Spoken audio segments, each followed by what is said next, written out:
the head in the box scene. What happened was, it wasn't that it was so much an alternative ending. We never had the ending. We hadn't finished shooting. David wanted more time to shoot. But then there was the controversy at the end of the movie whether Brad Pitt or Morgan Freeman should shoot John Doe. How did they end up coming to that resolution of who kills John Doe? That's a whole nother thing, because I was wondering if you could tell me who Carl Schultz was.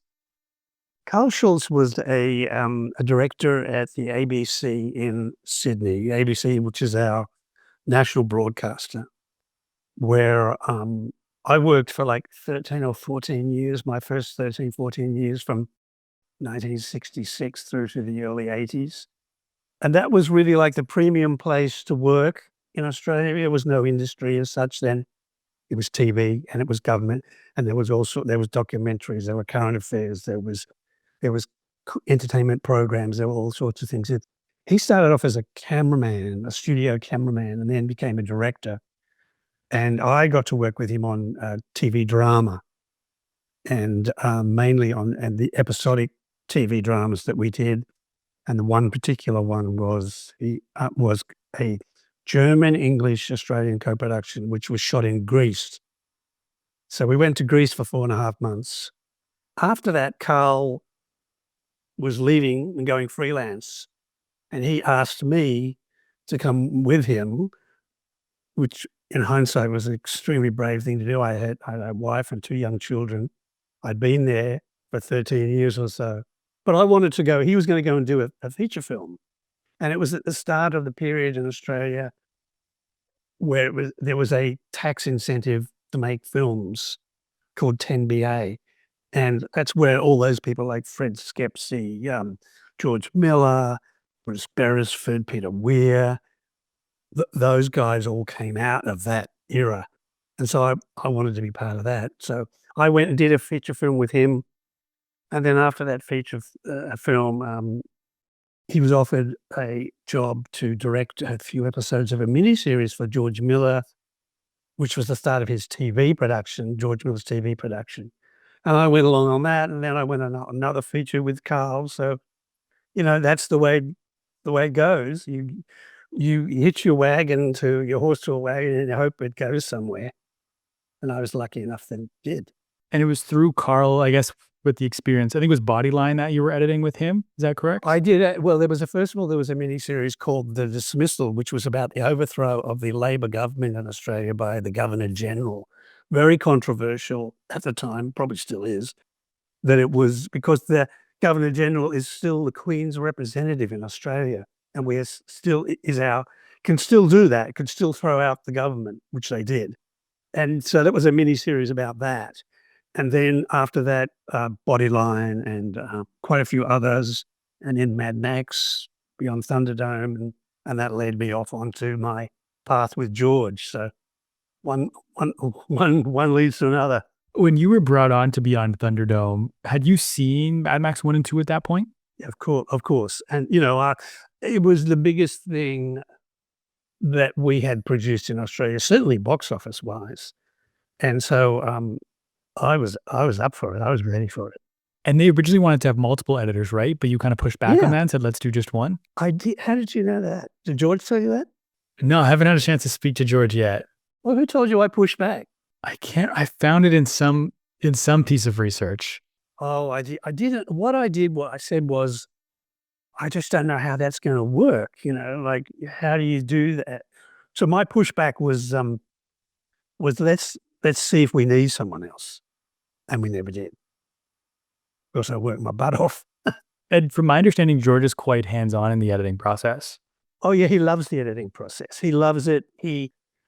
There are several different types of editors. They're the directors. They're the ones that really want to come in and see what you're doing and then give notes and then go away to come back and see what you've done.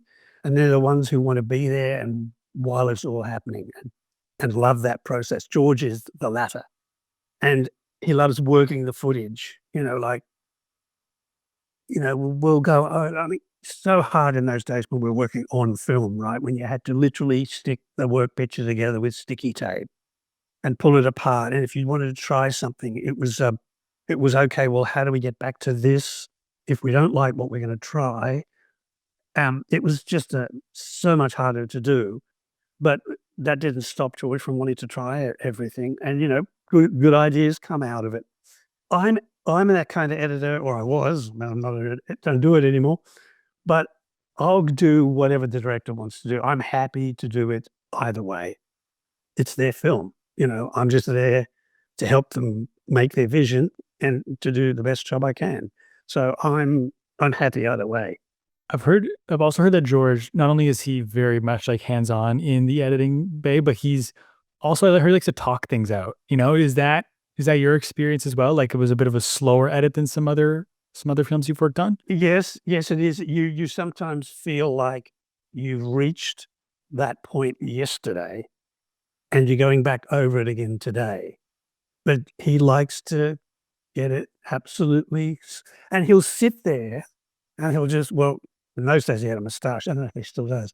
He'd sit there and just twiddle his moustache and just, you think he's just zoning out, but he's thinking, is there another way to do this? And I mean, yeah, it's a completely different experience.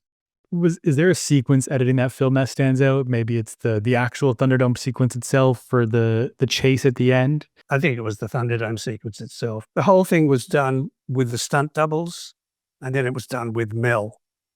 And I found myself using more of Mel's footage than the stunt doubles, to be honest, because stunt doubles have to work under that. They have to hide their faces. And they fall in ways that you think, well, that's not very natural because he's got his hand over his head. Whereas Mel just went for it. And his stuff was just much more dynamic. I think very few times will I've used a stunt double, maybe once when they had to be pulled up fast or something on the bungee cords, but most of the time it was Mel because he was acting, he was going through it, where the stunt guys kind of just go through the performance, you know what I mean? They just go through the stunt. I've heard George say upon reflection that he was trying to do too much with Beyond Thunderdome. Could you kind of feel that when you're editing? Was there like too much going on? Like, was it tough to keep track of everything when you were editing it? I think it was. I think the kids stuff, it just didn't really end up belonging in the film. All the sequences with all the kids. It was a tricky one. They were trying to do something different, but I think you know, just missed the mark, missed the audience. I think the audience wanted more of the first two films, and going softer with the kids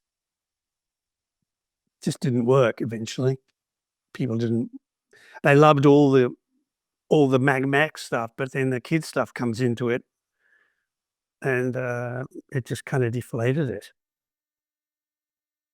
Who knows? You just don't know at the time. You think you're doing the right thing, broadening the audience, maybe, but they just wanted the same old thing.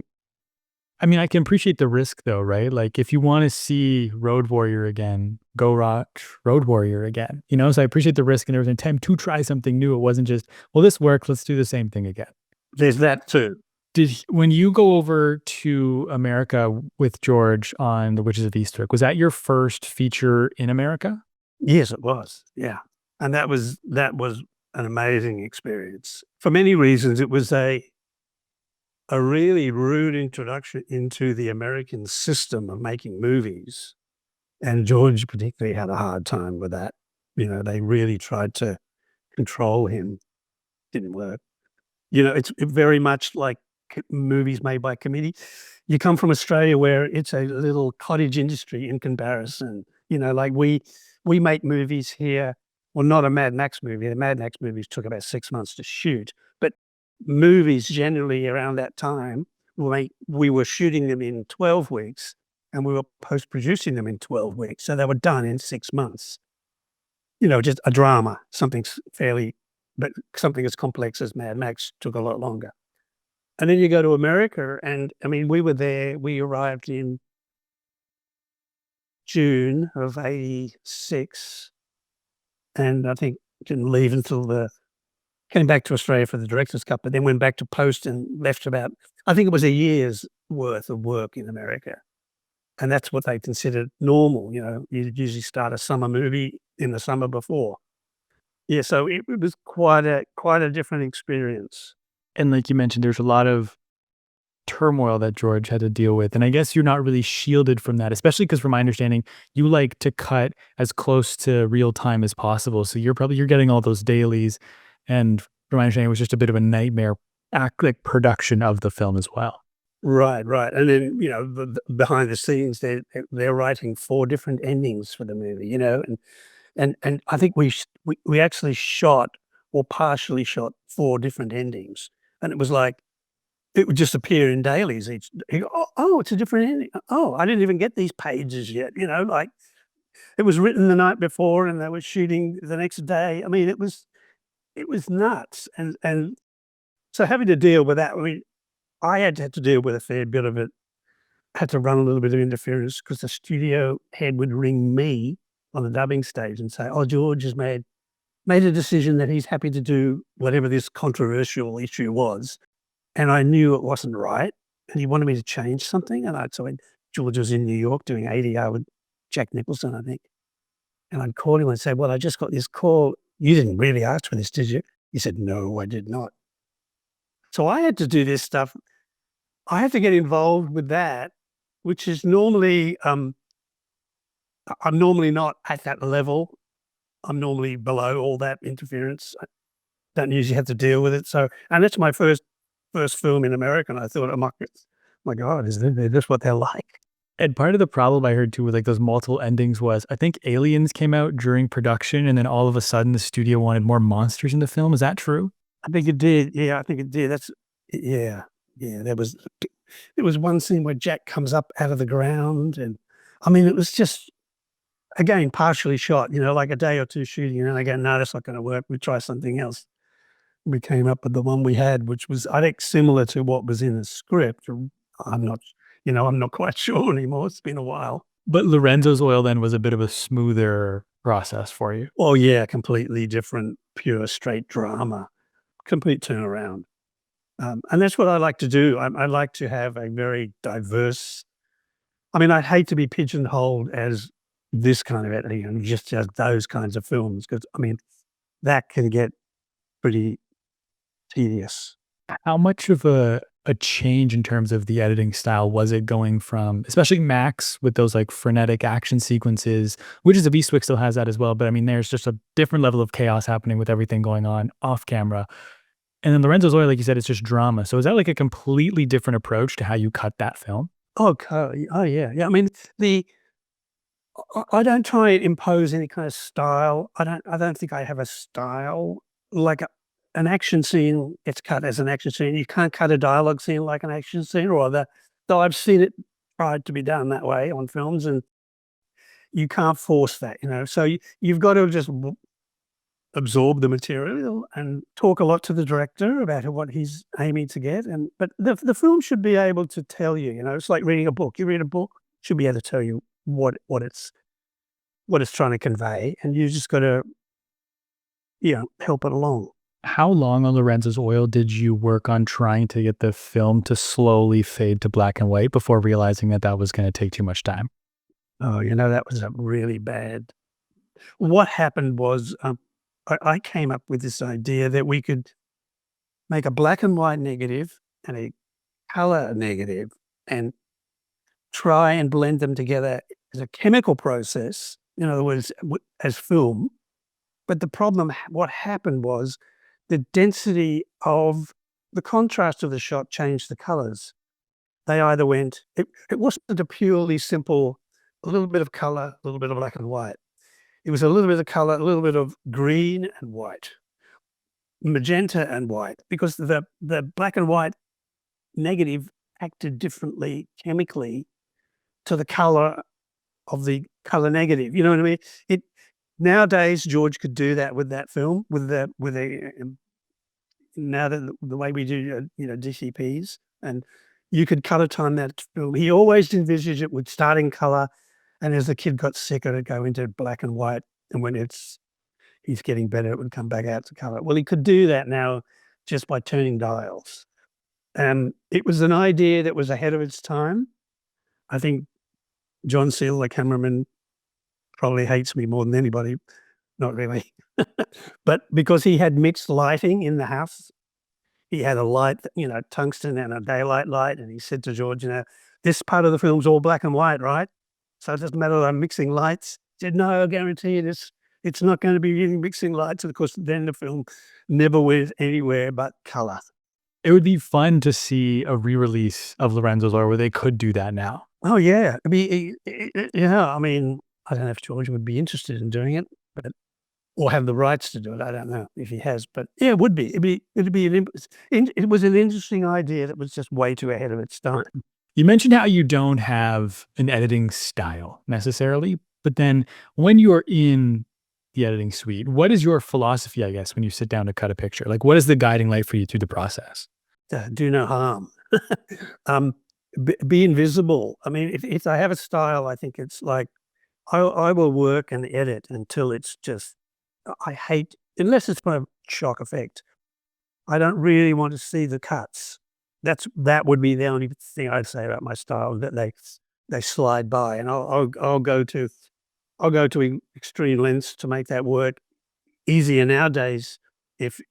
Because of the way we can split the shots, like if you're doing an over the shoulder shot of somebody and the foreground person is moving and it's distracting. Well, nowadays you can split the shot and select a different part of that person's acting so they're not moving. So your eyes going to where the attention should be on the screen and not be distracted by this blob moving in the foreground. Little things like that, I would do that all the time just to concentrate the eye. The absence of style is the style itself, I guess, in this case. When you start on a new project, what are the important questions you're asking yourself about that project? Like to kind of get a sense of how to approach it. Well, I always like to talk to the director and get their input on what they're trying to do. Unfortunately, that comes less and less the thing these days. I don't really have. I mean, what's the point of the film? I suppose. I mean, when I did Seven, David Fincher, the only real advice he gave me was he wants it to be like the TV show Cops. Says I want it to be herky jerky. I want it to be, rough and not too slick at times. Well, he did that. He did that. And I do want to talk about Seven, but before that, you said something how you're speaking with the directors less and less in the process these days.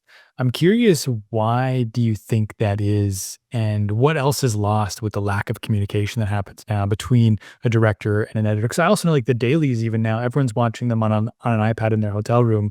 No one's there together anymore. It's like, how have we gotten there? That's the main reason. We always used to have the dedicated daily sessions. The editor would always sit next to the director. There'd be constant throughout the screening of dailies, be constant conversation back and forth. He'd say, "Oh, I don't worry about this. I just had to lead up into this scene. I don't like this take from there." And my assistant would be sitting on the other side taking notes.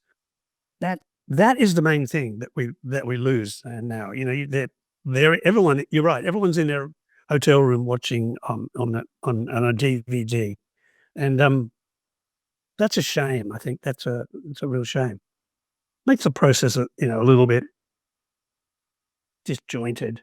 And when you're cutting, like, because you're trying to cut as close to real time as possible, are you getting notes on those cuts, or are you kind of just putting together an assembly cut and the director will come in at the end of production to watch what you've put together? Towards the later part of my career, I decided to ask the director if they wanted me to give them a little clip of what I'd worked on that week. And most of them would say, "Oh yeah, that'd be great." And then they'd look at it and they'd give me notes. And would help us get to a finished product a little quicker, or at least to a product that plays better. But I offered that. I mean, again, I'm very open about that. A lot of editors won't do that. They'll just say, "No, no, I'm not ready. It's not ready to show you." Well, it's the director, man, they got a right to see it if they want to see it. Some of them don't, like Frank Darabont really didn't want to until until at the end, he said, "No, I'm too tired to see that. I don't wanna concentrate on that." Yeah, I'm happy to do that. How do you develop trust with a director, especially when someone you're working with for the first time? Yeah, because I always feel that there's that period where you're gonna get fired because you don't have any contact with the director or they haven't seen anything you've cut. And it's another reason I like to get it out there. Yeah, if I'm going to get fired, I want to know now. Uh, yeah, so I that's why I do that because I you just don't know. It's a little bit of like feeling each other out, like, well, show me what you've done. That's one of the most frightening sentences you can hear from a director early in production. Show me what you've done. It was very like, oh, is he going to like it? Is he going to not? Then you find out. I mean, I've had a lot of success in that part of the production. What makes a great editor, I guess, before we kind of keep progressing through this conversation? A good listener. I think leave your ego at the door. Really, you got to remember it's not your film. A lot of it's personality. I find, like most of the time it's you and the director in the cutting room, just the two of you. And if you don't get on with that person, it's not going to work out. So I think generally speaking, editors are very much kind of easygoing people, uncomplicated people. They're the odd ones, I'm sure, that are difficult, but yeah, just easygoing. I mean, it's a fun job. It's a great job. Consider yourself lucky if you've got a job like that. I mean, I guess you got to be pretty easygoing when you're working with Michael Bay, from my understanding. Michael and I got on famously. Actually, he for some reason thought I was funny. It was challenging, but it was fine. I was exhausted at the end of that film, totally exhausted, but that was just a lot to do with just a hectic, schedule. What does Michael know about action and making action films that no one else does? He has a very unique style about action. He likes to keep it all under control. Like he'll start shooting an action scene in the middle of the scene. Like you'll see things like bullet holes. Why are those bullet holes on the back of the wall there? Well, he shot the sequence out of order. I don't know whether it's just to keep everybody else on their toes, and I don't know actually. I don't know, but he's certainly got a great eye for action. And you can't dispute that. He. It's been a long time since I've worked with Michael. I don't know what he's like now. If he's even still working, who knows? Yeah, he had a great eye. I think that came from his commercial work, and he brought it over, and he kind of he did things. A lot of the times, the scenes he was shooting were a little bit like a commercial, and you're going, I have to say, Michael, this is just not playing. It's like, well, that whole scene on the rock when the green balls are rolling out onto the roof, and Nick Cage is going. We had to basically sit him down and say, what I need is a shot like this, like this, like this, like this, like this, to get that scene to work because it wasn't working. So they went back and redid a whole lot of it. Commercials, there's no such thing as screen direction, and there's no, they're all over the place. And he brought that to a lot of the action scenes, especially in Bad Boys. There's some scenes in Bad Boys I can't tell who's talking to who, you know.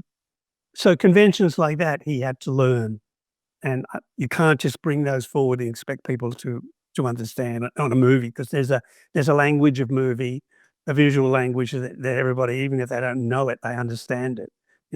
Someone's looking that way and someone's looking that way. They're looking at each other. If they're both looking that way, who are they looking at? And Michael didn't care too much about that. Tell me about like what motivates a cut. I guess specifically, like we'll stick with Michael Bay and The Rock as the example. Because that scene where Nick Cage is chasing after, when he's chasing after Sean Connery, and the streetcar, I think it was the trolley, like ends up crashing down the hill. And when I'm watching it, because I watched it for the first time a few weeks ago, I thought it was great. But I can tell there's like, I don't even know how many cameras you must have had rolling for that specific sequence. So like, how do you parse through all of that footage and decide what is actually the right shot to cut to and at what moment? Like what motivates a cut? Well, usually, the script is lined up. They draw lines on the script where the shots go, right? There's a description of the action. So you have a blueprint to go by. And it's not literally this shot follows this shot follows this shot, unless it's storyboarded, but storyboards are really just an idea for shooting. I don't ever think you can follow a storyboard. It just doesn't work that way. So it's a matter of just like, well, where do I want to go next? If he's driving and then the car hits, well, I want to see the car hits. I mean, it's all pretty linear, really.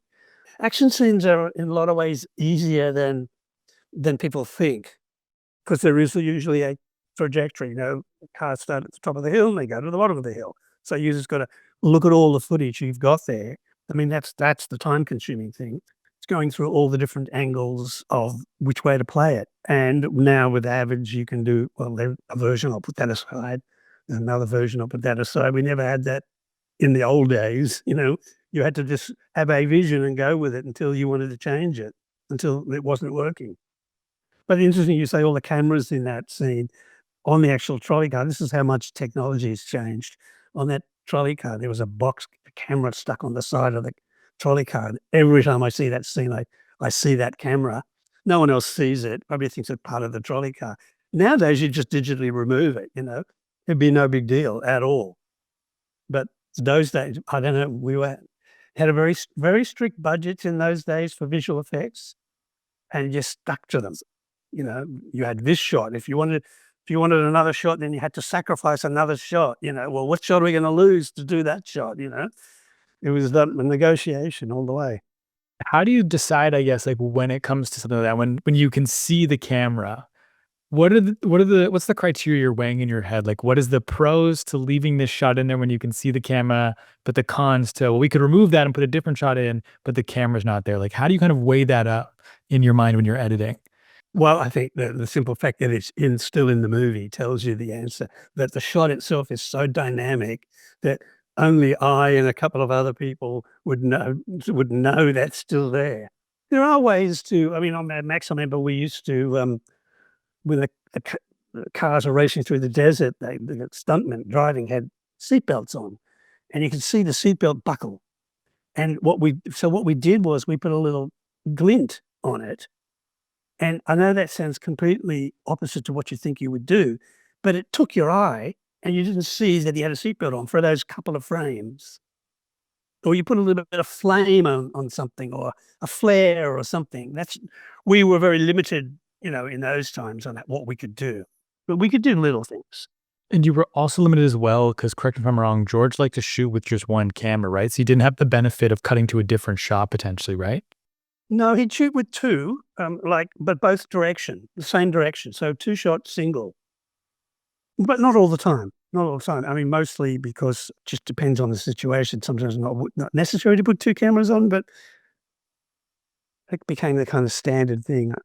So cutting an action scene sometimes just dictated by how linear that scene is. You start at the top of the hill, like you said, you finish at the end. So you have to cut kind of in that progression. When it comes to a conversation, like how does your approach then change, right? Because there's other factors at play, I assume, when you're cutting a conversation. It's like, how do you figure out, I guess, like what the intent of that conversation is and then cut with that in mind? And that's a good question, because you are cutting these sequences, these dialogue sequences, out of sequence, right?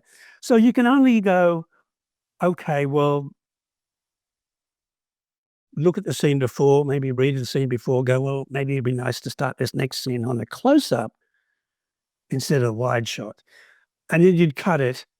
Once you start building the scenes around it, you start realizing that's not playing, it's not working. And then that's when you start changing it. So quite often the first time you cut the scene, it's rare that it stays that way by the time you get everything else around it, before and after. So it's really just a matter of getting in there and getting something together at that very early stage of the production. So then later on, I guess, when you've got kind of at least the scenes around it, you can kind of get a sense. How are you then adjusting it? Because I assume you're not just going to cut the film based off of what happens before and after. There's got to be stuff in the scene that you're cutting to as well, right? Yeah, I mean, I would not eliminate anything. Like I wouldn't say, oh, this piece of dialogue is not important. I leave it all there. I want it all there. I think the director should see it all. And it becomes apparent quite quickly sometimes that we don't need all that dialogue at the front. I mean, it's just been said in the scene before. So let's come in later. And that's the fun part of the fine cutting with the director.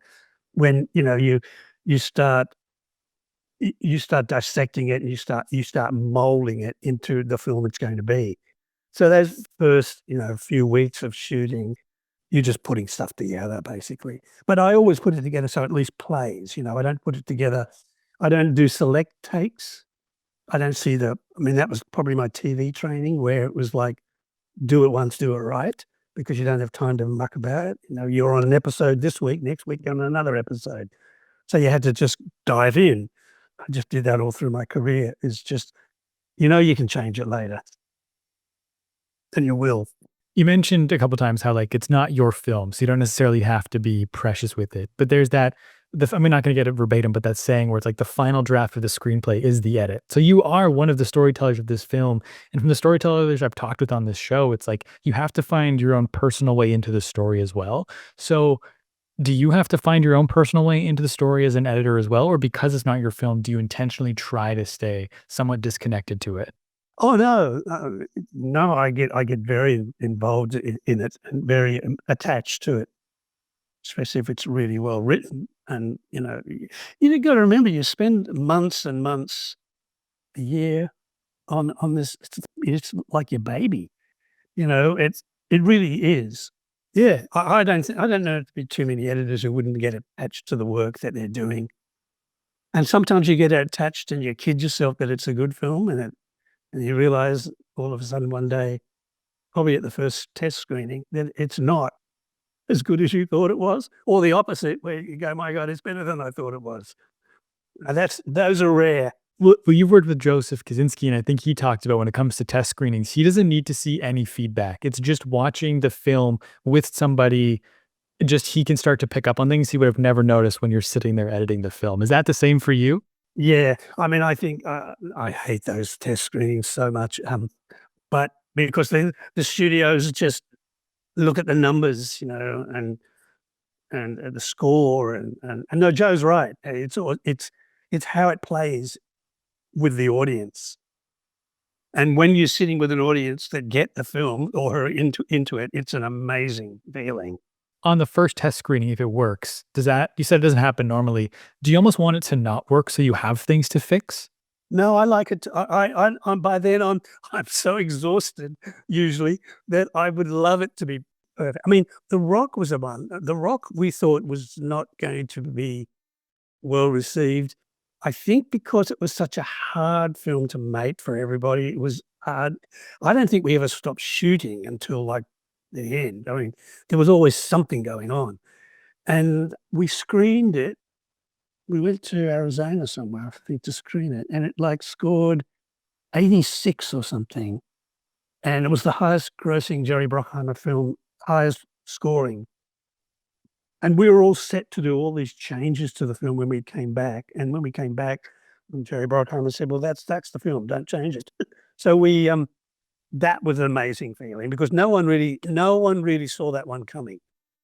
The people, they just loved it. They just loved the humor, a lot of it, which was Nick Cage ad-libbing, he was so good at. You can never tell. And you can go in with such high hopes, and the audience just don't get it. What is your relationship with the audience then? Is the audience always right? Or how do you kind of feel about that when a film you're so certain on doesn't land? Well, a lot of the times it's the wrong audience. I know that can sound silly, but when we tested Seven, it tested really badly because the audience was not they'd picked however they'd picked the audience, these people were never going to like this film. We had people coming out of the theater after they filled out their cards, and they could tell the group of people over here was the filmmakers because we're all huddled, would come over and start yelling at us. "It's a disgusting film. How dare you make such a revolting film?" Okay. But, people who liked it, liked it. I don't know how they can get that wrong sometimes, totally wrong demographics. So how do you know then as one of the filmmakers when to kind of have conviction behind the idea after a test screening versus when to listen to the feedback? Wow. I don't know, there comes a point where you just go, are we gonna make this film or the film that they wanted to see? You can't really I don't think I don't know if I've ever worked on a film where we're actually been able to change the film enough afterwards to satisfy the test audience. I mean, we've tried by like shooting alternative endings and things, or one ending where this guy's the bad guy and the other ending where that guy's the bad guy, and then whichever one scores the highest, that's the way. I mean, silly stuff, really silly stuff. And of course, the film, didn't work. Was Seven one of those movies where after the test screenings you shot alternative endings? Well, it wasn't that it was so much an alternative ending. We never had the ending. We hadn't finished shooting. David wanted more time to shoot. And I think but then there was the controversy at the end of the movie whether Brad Pitt or Morgan Freeman should shoot John Doe.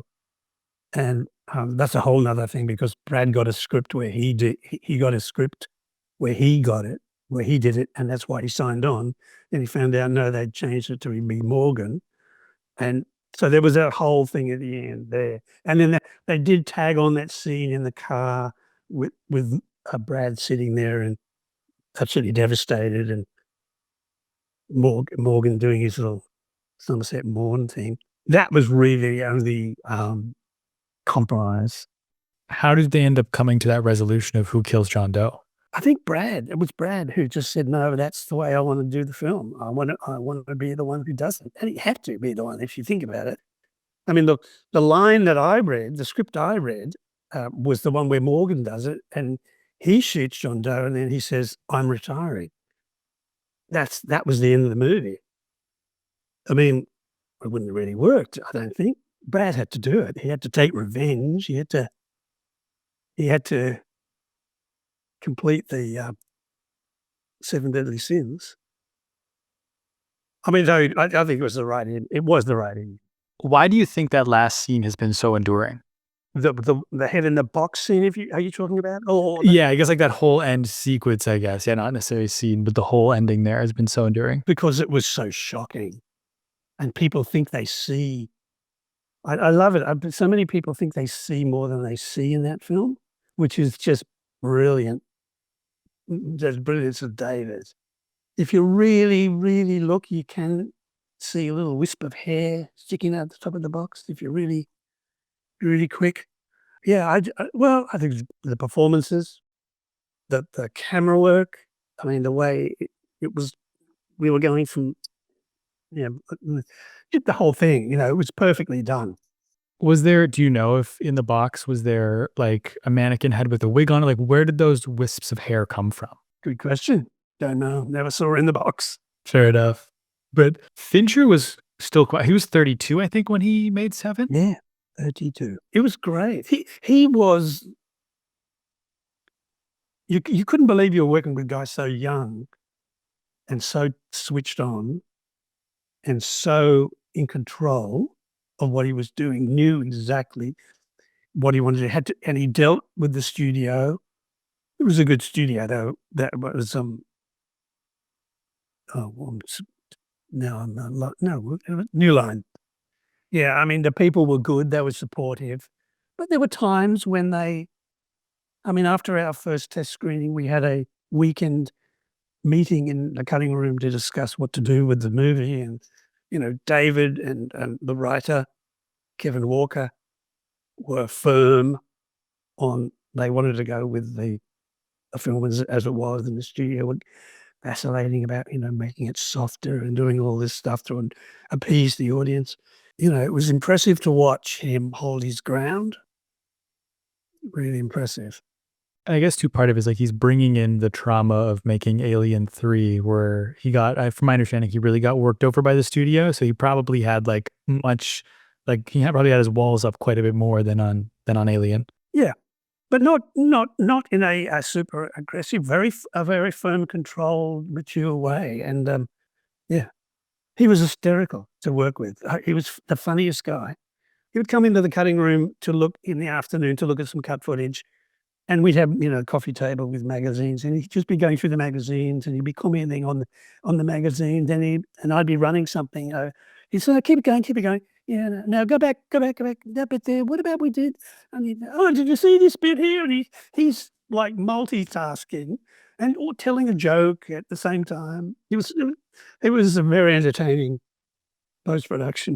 From my and like, which is so interesting because he's so attention to detail, like so detail oriented from my understanding. I think the story that sticks out to me is when he was making Zodiac, he had like a Zodiac expert or and some of the police there at one of the crime scenes, and they took him to the wrong place, and he was able to correct the Zodiac experts and the police as to where the actual crime was because he'd studied it so deeply in preparation for the film that he was able to pick out the exact spot it happened where they weren't. And so does that does that then is that kind of that attention to detail, is that reflected in his editing? Like, is he when it comes down time to doing the director's cut, is he there with you going through it in a similar way George does? No, because he was more like coming in the afternoon and look at it, because you gotta remember that was the last film I cut on film. So there wasn't the he wanted to use Avid because he'd used Avid during his commercial years, and he wanted to go with that, but the studio said, "No, they didn't, it was expensive." So I was cutting on film, and I cut, I don't know if you know, the editing machine, the Steenbeck? I've heard of it, but I'm not familiar. I've never used it. There were 2 film machines, and mostly or 3, Moviola, Chem, and a Steenbeck. Steenbeck one I used was an 8-plate machine. So it had 2 picture heads, 2 sound heads, so it was very much like cutting on an Avid. So I was already doing that kind of I could assemble on one head and preview on the other head, so it was easy for a director to see what was happening. But no, David would come in the afternoons, and that's when we'd do he didn't sit there while I was working. I think I didn't experience all this attention to detail that had since developed with David, and I think it's because of the technology, the Avid technology. It would turn anybody into a more detailed oriented because you can do it. You can go through and you can check every little piece, every little take, every this and that. Whereas with film, quite often well, when you're on film, you're not shooting as much either. David shoots a lot, I believe, like close-ups that go on forever. And To bring it back to Zodiac again, there's a scene where Jake I don't know if you've seen Zodiac or not. I have a long time ago. Yeah. There's a scene where Jake Gyllenhaal has a book and he just throws it on the seat next to him in the car, and I think they did that scene between like 70 to 100 times because it wasn't falling open the exact way David wanted it to fall, and they just did it over and over and over until it fell just in the exact way he could see in his head, I guess. Yeah, I didn't experience that David Fincher at all. No, I experienced a very precise person, knew what he wanted and got it. Well, and I guess that's a little different, right? Because you have the constraints of the budget and the cost of film versus when he's shooting on digital. And so, like, I spoke with John Seal a few weeks ago, and he was telling me about how when they shot Dead Poet Society versus Rain Man, Dead Poet Society, Peter was moving so quickly. If you wanted to do a second take, you had to make a very good case for as to why. But on Rain Man with Barry Levinson, they were doing a road trip across the country, taking their time, 30, 40 takes was no problem. And John says, but there's more out of focus shots in Rain Man than there is in Dead Poets, despite the fact we were moving so much quicker. And I guess when it comes to, like, in this context of David, when you're making Seven, he's so precise because he only has a select few shots versus now with digital, he's unencumbered and can do as much as he wants. That's exactly right. And there's a lot to be said for, I mean, digital has brought some bad habits to filmmaking. I'm not saying necessarily that's a bad habit, but the multiple versions of things, the Frankensteining of scenes together to make, you know, because we have the time. I spent 2 years working on Ghost Rider doing that, and that was, just soul destroying after a while. It was literally every day we'd mishmash the film to a different shape. Move scenes around, cut them in half. It's just because we could. Which I think part of like the beauty of art is the fact that it is imperfect. And now with this digital, we can be so close to perfect that we lose like some of that, like I don't know what the word is I'm looking for, but like part of that imperfection that makes art so beautiful, I think. Now that we can like massage it to be absolutely perfect, like it almost doesn't feel real. Yeah. I mean, there's a lot more. It's the films that we used to make, the ones we're talking about, Seven, they were perfect. In a lot of ways, they just worked. They didn't need all that. They just didn't need it. Just goes to show you can go back to making movies like that. What are some of the things you appreciated with the digital revolution, though? Well, I did like the way I like to work fast because, I wanna see what I got in my head, and having to that mechanical process of splicing film and then pulling the tape off and then doing all that, laborious. I mean, I could be working with the director, and he could be talking about doing something, and I could be doing it as he's talking. And so I go, "So like this, you mean?" He go, "Oh, you did it already." I said, "Yeah, I just did it while we were talking." And you can get through things a lot quicker. I like that. But I don't like to I try to, still work like I'm working on film. I don't like to do a lot of versions. I still like to just have 1 version, maybe 2, and I'll keep it if the director says something. If he brings up something and I go, "Well, I think I've did that. I think let's have a look." But no, I hate having multiple versions of things. I think you've got to you can only have 1 film, so why are you having multiple versions? Unless let's do that when we need to get there, if we need to get there. So there are some good things. Oh, you can add music and sound effects, which is a whole 'nother thing because now picture editors have got to be visual effects editors, music editors, sound editors, you know, um, and that all takes time and resources that you've got to then, whereas you should just be leaving it to the expert in those areas to do it. That's why when you work on a big film, you have those people handy all the time so you can, but if it's a small film, they expect you to do it, and it's just like you just get more work dumped on you. I mean, I work with directors who don't want to see any music anywhere near their film until it's time, because the story should work, film should work without any music. Music, sound effects, they're enhancements. They add well, the music is the emotional coda of the film. I love it when we finally get the music or go to a scoring session, and all of a sudden a mediocre scene has turned into this wonderful thing that you never realized was there, but the composer saw it. He saw something, he wrote this beautiful theme, and, I've got a couple of quick stories about that. Please, yeah. On Harry Potter, first Harry Potter, John Williams likes to get a copy of the film very early, um, and he scores to it. And he doesn't like a lot of composers will go, "Give us the latest update give us the latest update. We want the latest so we can adjust, everything because 'cause we're going scoring tomorrow." John doesn't care. He says, "My music editors will fix that."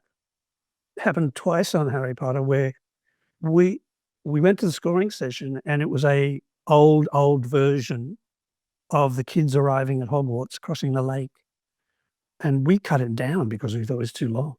And John had written this beautiful score, and Chris Columbus looked at me, I looked at him, and I said, "Yeah, I know. I'll go back and put that in now."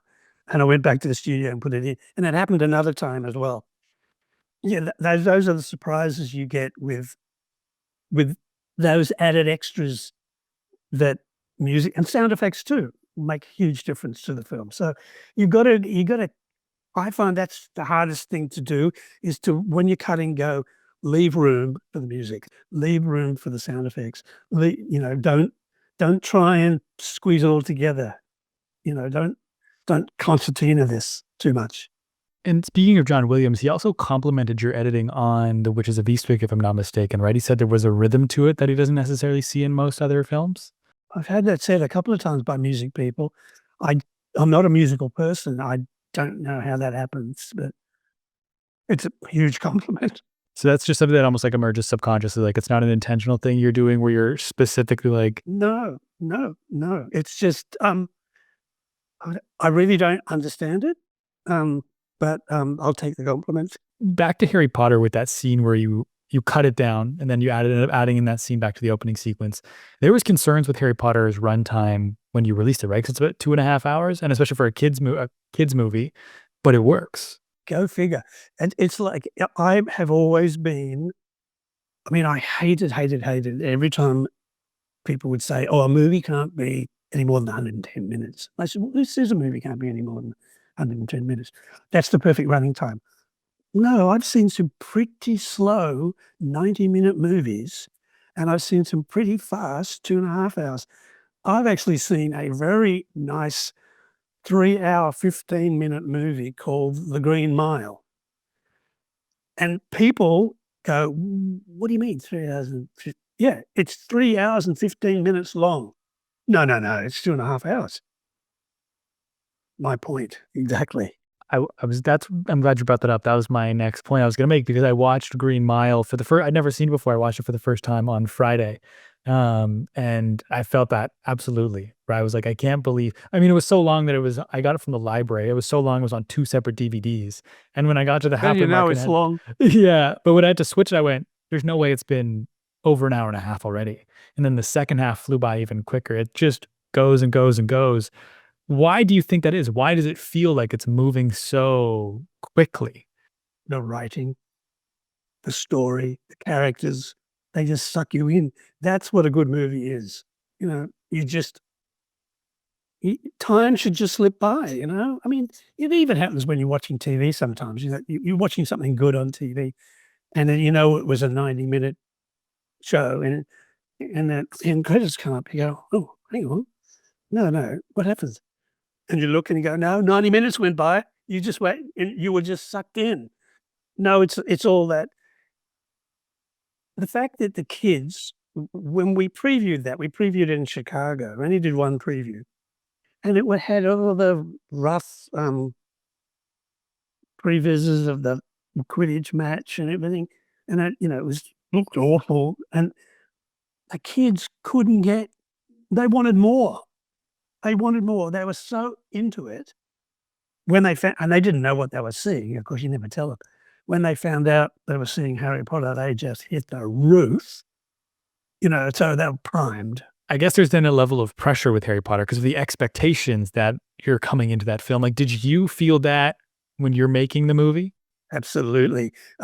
We had a hiatus at Christmas, and I went back to the family and I went back to LA for a couple of weeks, but Chris wanted to come back into the cutting room before production restarted in the new year, and because he hadn't seen anything of the film, hadn't seen anything of the kids, he was worried that Daniel carrying the film. And so I had, what I had assembled at that point, which was everything they'd shot, and, he was really relieved because Daniel it all worked. It was working. He was great, and huge sense of relief because he said to me, "I didn't wanna be the director that killed the franchise on the first book." I said, "Yeah, I didn't really wanna be involved in that either." So, yeah, there was always that huge pressure from the start. I mean, that huge anticipation. It didn't work. The kids were wrong. Terrible. Could Daniel feel that pressure? He was pretty much together as a kid. He was very level-headed little kid. I th He didn't seem to show it. He seemed to be having a good time. The kids were always having a good time. I think that pressure was kept away from him as much as possible. Because Chris was great with the kids, he was really good with them. Did you go to set at all on Harry Potter? Quite a bit, yeah, because there were, our cutting rooms were kind of above the shooting stages, so I'd go down there, mainly just to, ask for them to shoot me a close-up or something, or, "Can you redo this or redo that?" They used to see me coming and go, "Oh, no, here he comes. What does he want now?" Oh, in a good-natured way. I have to ask about cutting the Quidditch scenes, just because when I was a kid, like, that was the scene you're always waiting for, at least for me, growing up as a fan of Harry Potter and sports. It's like, what was it like for you cutting that scene? Well, it was a bit piecemeal because, I don't know, through bad organization or just lack of time or what, or just technology, the a lot of those scenes were shot with motion control cameras, right? And all the data for the motion control cameras had to come across satellite. We had this huge satellite dish I in the parking lot built to send them from California over. And so the crew would be waiting around for all this information to come in to program the cameras to do it. And then the second unit or the Quidditch director, after a while, just said, "Oh, screw this. I'm just gonna do it. We just have to do it like normal with handheld cameras and, cranes and things." But they were the shots. I didn't really have. Usually, I would have all the previews for something like that, but I didn't really have it all. It was just coming in like a couple of shots a day, so it was being built up. I mean, I had all the crowd reactions, right? They knew basically what was happening, so I would go through, you know, felt like hours of crowd reactions of them all going like, "Ooh," and reacting a bit and then grouping them into reaction this way, reaction that way. So doing as much prep work as I could, only because I knew that if I got it all at once, I would be swamped. So, so it was a very, in a lot of ways, a mechanical kind of thing to do. You only edited the first one because I believe you were gone for so long, you ended up not signing on to do the second one, if I'm not mistaken. Yeah. Did you continue to watch the films after you finished editing the first one? I did to a certain point, and then they lost me. Why is that? They, I mean, I don't know. It just became, this is a terrible thing to say, it wasn't my thing after a while, you know, like, I think it got into a point where it was like that other show that Joe Rollins did, the Wild Beast one, what was that one? Oh, The one Fantastic after Beasts. Fantastic Beast, watched a bit of that and I went, "What is going on? I don't know. I don't know if I know this world or understand this world." Yeah, I think, I mean, no, I didn't. I didn't. Bad me. Hey, no, you're entitled. You're entitled. I honestly, I haven't even watched. I don't think I've watched Harry Potter since the last one came out in theaters. I haven't watched like the Deathly Hallows Part 2. I haven't watched any of those Fantastic Beast ones. How do you feel about the reboot series that's in the works? Yeah, why would they want to do that? Who are they gonna get? I mean, how is it gonna match up? It just feels a bit like a money grab, doesn't it? I don't know. Maybe, I mean, are the books are as popular with, I mean, you still see them in bookshops everywhere. Are they as popular with the young kids coming up now as the young kids were then? I wonder. I don't even know if kids are reading books anymore, if I'm being completely honest. Well, that was the whole thing about Harry Potter, wasn't it? It got kids into reading books, and now Yeah. they're out of it again. Yeah, I don't mean it's gonna be interesting to see because from my understanding, it's gonna be like a 10-part series every year for 7, 8 years or something on HBO is how they're doing it. Like it's a TV show a la Game of Thrones, not a new movie series. But still, like Daniel Radcliffe is like in my brain as Harry Potter. So like to see somebody else take on that role, there was pressure when Daniel did it. I can only imagine what the pressure will be like for whoever steps into that role now. Yeah, because you are actually you're replacing a, well, real person. It's not just a drawing in a book or a description in a book. Everybody's got their own interpretation of what that looks like. But yeah, you're right. He is Harry Potter. How do you do that? Yeah, because you don't want to be playing Daniel Radcliffe playing Harry Potter. You want to make it your own, but then also Daniel Radcliffe is such a great. So yeah, I don't know. I don't know how, especially at 11 years old, how you're going to figure that out. Best of luck. But I want to jump back to something you mentioned earlier, and we were talking about like what makes a film just feel so quickly. You mentioned how sometimes it's just like it's a great script, like it's written really, really well. I'm curious what made Frank Darabont and his scripts so great because I know you read or you did both, obviously Shawshank and Green Mile, and I heard an interview somewhere you said I think Shawshank was the best script you ever read. And then I was speaking with James Cromwell over the weekend, and he was saying Green Mile was the best script he's ever read. It's like, what was it about Frank's scripts that were just so good? Well, this is the best way I describe Shawshank. When I got the script, I was busy doing something else, and I was working 7 days a week. I didn't have time to read it, and I got 2 scripts sent to me. One was Shawshank, one was, forget. My Father the Hero. Oh, gosh, you do your research is excellent. Yes, and I asked my wife, you probably know the story.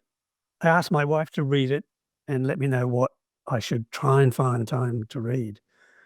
And that night I came home and I said, "How's that script going?" She said, "Oh, it's about guys in prison. I don't know what about. I don't know anything yet more about it." The next day I came home, she said, "Okay, you gotta read this script. You gotta find time to read this script." So I squeezed it in lunch breaks and things, and I read it, and I could not put it down. Again, it's the writing. It's always the writing and the characters. It's no matter what they tell you, it's the writing and the characters, the story. It was I didn't read the novella. I didn't want to read it until I finished, and I was on Shawshank, and I was on another film. And when I read it, it solidified in my brain what a brilliant script it was, because the novella and the script are nothing alike. The novella is like multiple wardens, right? Dialogue that is put into characters' mouths in the script was like hearsay in the book, in the novella. It was Frank wrote the screenplay in 6 weeks. He was mulling it over, and finally Nicky Marvin, the producer, said, "Frank, you've got to deliver this script." And he said, "It's okay, you'll have it in 6 weeks." And it just came out. It's all those things that made it such a great film. I think Frank's passion for the time period too, he encapsulated it perfectly in the he loves that era, as you can see it in his work. Yeah, I mean, I don't disagree with James Cromwell. That was a really well done script too. That was, but I give it to Shawshank only because it came first. Is choosing Shawshank the most important decision you made in your career? Yeah. And well, you know, choosing, I mean, I got chosen. I wanted to do it, and I was chosen. I found out later that they'd interviewed almost every editor in Hollywood for that, and I got it because Nicky Marvin and I, the producer, hit it off so well. Frank was a bit preoccupied with all the casting decisions, and she and I, we discovered that we'd had a very, very similar road through our careers. She with the BBC and me with the ABC in Australia. So we hit it off really well, and I think she pushed for me to do it. And one of those things, you know, I just got on well. You see what I mean? It's the getting on well with someone is so much of getting the job. Normally it's the director, but in this case, because Frank was not, he didn't have the clout that he has now. The studio and the producer did. When it comes to editing Shawshank, I know it was the opening of the movie was one thing you guys were just kind of hitting your heads against the wall with for the while, right? For a while? Yeah. How do you, when you're in a moment, when you're going through something like that on a film, whether it be Shawshank or another film, how do you eventually come to a conclusion? How do you like break through, not writer's block, but I guess editor's block, you could call it? Like, how do you push through those moments where you just don't know where to go? Well, it wasn't that bad. It was working, but it happened because they didn't finish shooting all the material, all the close-ups. It was basically 2 scenes originally. It was a murder scene and then the trial. And then we didn't have all the shots for the murder scene, and they went, "Well, we'll get those when we get the close-ups. We'll get them when we get back into post-production. We have to do some other pickups." Frank came in one day and said, I want to try something. I don't know if it's going to work. And, you know, how do we get back to what we've got now? Anyway, we worked out a way to do that. And then we just started going through, and the scene basically started with the first shot of the car and everything from back. And then we pre-lapped the voice of the lawyer. And then we just said, well, okay, well, they've got this other scene. He's now starting to talk about, well, we have footage that actually shows that. So let's just try inserting it. So it just started like that. And it just ended up that at the end, we had nothing left to insert. And it was there all in front of us. You know, it didn't take very long to do. One of those just serendipitous things that just worked. It's just, when you look at it now, you go, well, that's obviously always meant to go that way, right? That's just the way it was meant to be. Just went to well, perfect. Couldn't have done it better. Were there any other moments when editing that film where you look at it and where you were running up against a wall like that, where you look at it now and you go, of course that was the answer, but it took you a while to figure out? There was a couple of little moments towards the latter part of the film where we started to lose little scenes just to speed the story along. Like there were, when the warden opens the book and finds oh, hang on, what does he do here? He finds that Is it the shoes? the shoes, that's right.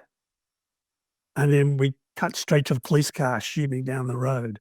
There were some scenes in the middle there, I forget now. I was looking at the script a while ago because I did a I did another one of these a while back, and I going through the little novella that Frank had made, reminding myself, because it's, 30 years.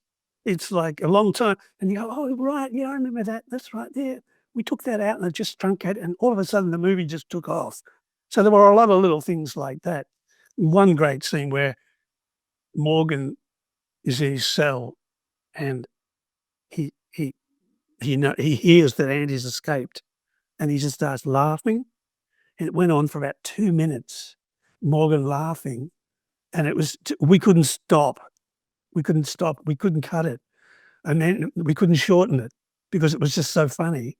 So we ended up having to lose the whole thing, it was just like it was just too much of a good thing. There's always those little things, that you can just accelerate the story. When did you realize how successful Shawshank was gonna become? Because unlike some other smash hits that come out the gate fast, Shawshank, from my understanding, I wasn't born yet when it came out, but Shawshank, from my understanding, it wasn't necessarily the biggest hit in cinemas right away, and it took some time. Like, when did you realize the impact that it was having? It was a very slow build. No, it didn't. It bombed at the, box office. It didn't even make its, budget, I don't think. It was then when it was released on VHS through video stores that it got its word of mouth going. I mean, the fact that it got 7 Academy nominations, that helped it. And amongst the industry, because, the industry people for Academy Award times, you get in those days, you used to get sent tapes. But look, now you get DVDs, and now it's all online. But so the industry knew about it, and it was one of those things that came out of nowhere, very low, with a very low profile, and that helps a lot. You come out with a film that no one's really heard of, and the industry start watching. I would get phone calls from people saying, other editors saying, "I just saw your film. It's amazing," and all the rest of it. And then when it went into the video stores is when it took off. So it was the first film that really benefited from the video market. I think that's where it's made all its money, actually, on and syndication. And one of those 7 Academy Award nominations was yours, if I'm not mistaken. You had it. Did you go back-to-back years? Was it Shawshank and 7 in back-to-back years? Yeah. And then Air Force One? And then a break for a year, then Air Force One, yeah. How does success like that impact your career? Like those accolades, that recognition, does that impact your career at all? Yeah, it does. You become on the radar of almost everybody making a movie. I mean, from 92 to 2001, that era there, I've basically worked nonstop. Couple of overlaps of films, like Green Mile overlapped with Perfect Storm, and I think there was another one overlapped too. So, yeah, that was my time. That I basically anything I went for, I got. It's, it was just the way it worked out. It was great. Are you able to appreciate in that moment, or because you're working Oh, back to yeah. back on so many things, you don't get the opportunity because you're moving so quickly? Absolutely, I did. I knew this was a special time because there was a couple of ones that weren't so good in there. The one I did with Gina Davis and Michael Keaton, what was that called? I forget the name of it now. Oh, Speechless. Political. I mean, it was a real quickie. It was like a 6-month job altogether from start to finish. For an American film, it was really fast. And Instinct. There were a couple of misfires there, but they can't all be great. I was lucky enough to have what I had.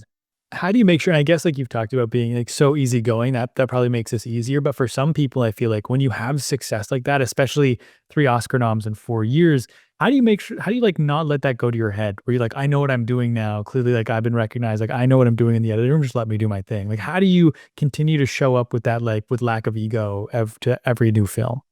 I have a wife and 2 children, and they make it very apparent that you're nothing special. I'm serious. I mean, honestly, especially my wife, "Oh, don't be so ridiculous.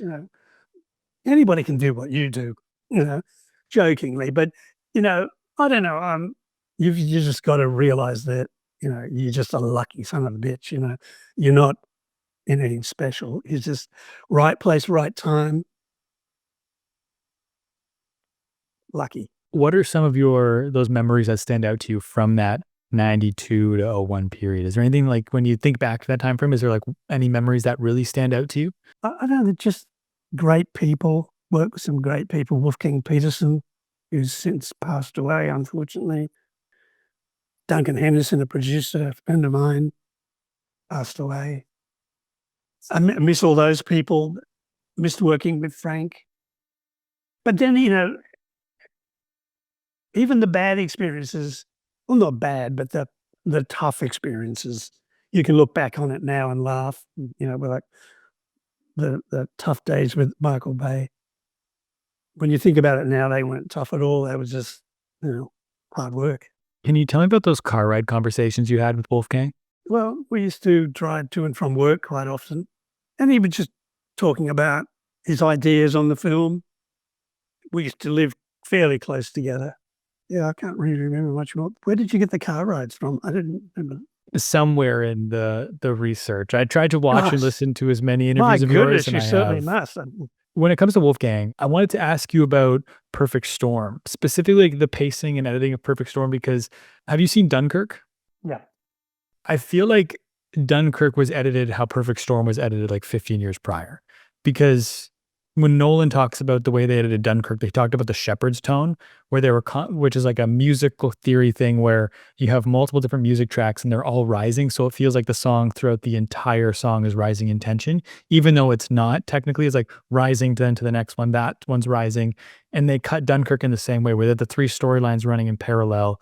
And each one is ramping up in tension every time you're there. So it feels like the whole movie is just increasing tension. And I felt like you did something similar with Perfect Storm. You were cutting between the people on the yacht, obviously the guys on the fishing boat, and then also the army rescue. And I felt a very similar experience watching Dunkirk that I did with Perfect Storm. And so I was curious if you could explain to me like how you guys talked about pacing and cutting Perfect Storm. Yeah, I don't remember really. That one just kind of came together. I mean, a lot of that's to do with Wolfgang. Like Wolfgang would, he would, at the end of the day, if we'd work on a reel, say 10 minutes, at the end of the day, what he'd want to do is watch that reel back, but with no sound. So it's a visual thing for him. And so it was a process that I never really got into. He would just get into it and watch it. And then at the end, he'd go, okay, time to go home. 6 o'clock, time to go home. Very Germanic. That's down to Wolfgang. That's down to him. He had this clock going that he used to keep to himself. And I think part of the process was watching it without the sound to see if it was. Well, we never really talked about it. Maybe because we're in sync. I don't know. It just felt right. Do you miss editing? I do and I don't. I don't miss the lack of variety in films. I mean, you can't go past a bus without something there about Wolverine, something or other on it. Or, I've done one of those. I don't want to do another one. I mean, I don't know. I think all the best stuff now is on like HBO and all the streaming services, which is fine. We can do that. That's good for that. There's long form things now, but I don't know. There's not that many feature films that are made these days that are really classified as feature films. And I'm not just saying that as somebody from the 90s, I just don't think it's true. Just don't think I can't even tell you what won Best Picture last year. Can't remember. Oh, Oppenheimer. Oh, of Well, course. that was, I suppose you say that is a movie. That's what you should be seeing in the movies, but they're rare. This is a can of worms. I think could be a whole other conversation. The current state of movie making in Hollywood. So maybe we'll have to get you back on here to have that conversation. But how do you look back on your career in its totality now? Now that you're retired, how do you feel when you look back? Fortunate. I'm glad I was doing it at the time I was doing it and making the films that we made back then. I'm very proud of the work that I've done. My final question which I ask everybody at the end of every interview, is what does it mean to you to do art well? To have people appreciate it. To have someone like you come on and say, do you like that film? Ask me questions about it. I mean, the fact that people are interested in the films that I've worked on, want to know about it, I find that satisfying. Thanks for listening. Make sure to subscribe to the podcast. And if you enjoyed my interview with Richard, do me a favor and send it to just one friend who you think would like it too. And if you want even more from me, you can subscribe to the Artwell newsletter at the link in the shout outs. And now, go do your thing. And whatever it is, do it well.